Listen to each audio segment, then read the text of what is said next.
जी, मैंने जनरली तो ये देखा है कि कंवल शोज़फ़ साहब जो हैं वो रैशनल व्यू लेती हैं और वो पीटीआई के चंद उन अच्छे लोगों में से हैं जो कि उस तरह से कैरिड अवे नहीं होती बल्कि चीज़ों को रीज़न आउट करने की कोशिश करती हैं।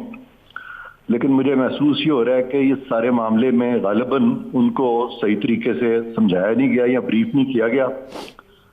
तो मैं इसमें थोड़ा सा जिक्र कर दूं, वो ये कि आर्टिकल 226 जो है उसमें कोई चीज़ इस वक्त तशरीह तलब नहीं है और सुप्रीम कोर्ट से आप ऐसी तशरीह नहीं करा सकते जिससे कि आर्टिकल 226 में तरमीम हो जाए।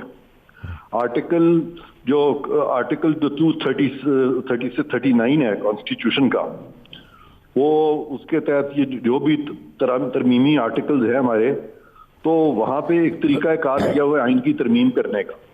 वो इनडायरेक्टली वाया सुप्रीम कोर्ट तरमीम आ नहीं सकती। वो इस तरह की तरमीम या इस तरह का ऑर्डिनेंस जिससे कि इनडायरेक्टली आप तरमीम कर रहे हो वो डायरेक्टली वायलेटिव हो जाता है कॉन्स्टिट्यूशन का। तो ये ऑर्डिनेंस भी मेरे नज़दीक इलॉजिकल है, इररेलेवेंट, इलीगल और अनकॉन्स्टिट्यूशनल है।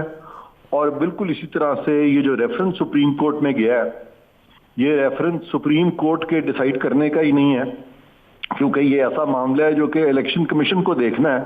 सबसे पहली चीज़ तो ये है, इस तरह की चीज़ सुप्रीम कोर्ट में इस तरह का रेफरेंस भेजना, उसका मतलब ये है कि आप इलेक्शन कमीशन को सुप्रीम कोर्ट के ताबे कर रहे हैं एक इलेक्शन मैटर में। और सुप्रीम कोर्ट के ताबे इसलिए भी नहीं हो सकती इलेक्शन कमीशन के सुप्रीम कोर्ट की ये जो ज्यूरिसडिक्शन है ये एडवाइजरी ज्यूरिसडिक्शन है। दूसरी चीज़ ये है कि आप ऑर्डिनेंस या कानून को ताबे कर रहे हैं सुप्रीम कोर्ट के कि अगर सुप्रीम कोर्ट ने यह फैसला दिया तो इलेक्शन इस तरीके से होंगे। हालांकि कानून की जगह यह है कि सुप्रीम कोर्ट के जितने भी जजेस हैं आला अदलिया के, वो सारे कानून के सामने सरे तस्लीम खम से ज्यादा उनकी हैसियत नहीं है। चाहे जाए कि कानून उनके आगे सरे तस्लीम खम हो जाए, जो कि इस ऑर्डिनेंस में है।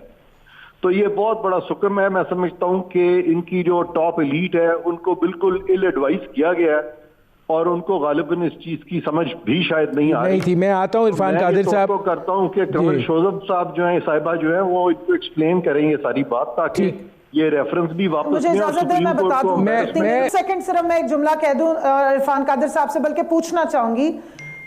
एक 226 के हिसाब से अंडर कॉन्स्टिट्यूशन और बाय द कॉन्स्टिट्यूशन दोनों तरह के जो इलेक्शंस हैं उस पर भी प्लीज रोशनी डालिए। जी इरफान कादिर साहब।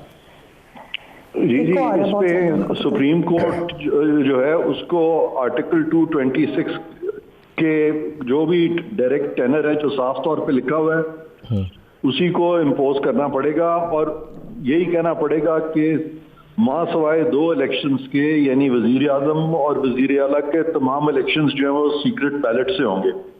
और ये जो डिस्टिंक्शन है, जो हेयर स्प्लिटिंग है, मेरा ये ख्याल है कि सुप्रीम कोर्ट के लिए बहुत मुश्किल होगा इस सारी चीज़ में जाना का। और इस वक्त ये जो ऑर्डिनेंस आया है वहाँ पे इन्होंने ये तो लिख दिया है कि अगर सुप्रीम कोर्ट ने ये चीज़ होल्ड की कि ये जो मेंबर्स ऑफ सेनेट का जो इलेक्शन है ये 226 में नहीं आता, तो फिर इलेक्शन उस तरह से होंगे जिस तरह से सुप्रीम कोर्ट कह रही है। तो इसमें ये क्यों नहीं लिखा गया कि अगर सुप्रीम कोर्ट ये होल्ड कर दे कि इलेक्शंस जो सीक्रेट बैलेट से हैं तो फिर क्या होगा। तो ये जो लिखा गया है इससे लग ये रहा है कि जैसे प्रीएम्प्ट किया जा रहा है सुप्रीम कोर्ट को। और इस वक्त मैं ये समझता हूँ कि मैंने दोनों की गुफ्तगू, धामरा साहब की गुफ्तगू भी सुनी है, कंवल शोज़फ़ साहिबा की गुफ्तगू भी सुनी है। दोनों इस चीज़ पे मुत्तफिक हैं इन अ वे कि एक तरफ तो चार्टर ऑफ डेमोक्रेसी में ये बात आई थी और दूसरी तरफ पीटीआई भी अब ये बात कर रही है। तो इस सारी चीज़ को देखते हुए पार्लियामेंट में ये मामला जाना चाहिए और पॉलिटिकल रिकंसिलिएशन के जरिए ये पॉलिटिकली रिकंसाइल करना पड़ेगा सारी पार्टीज को पाकिस्तान की, ताकि कानून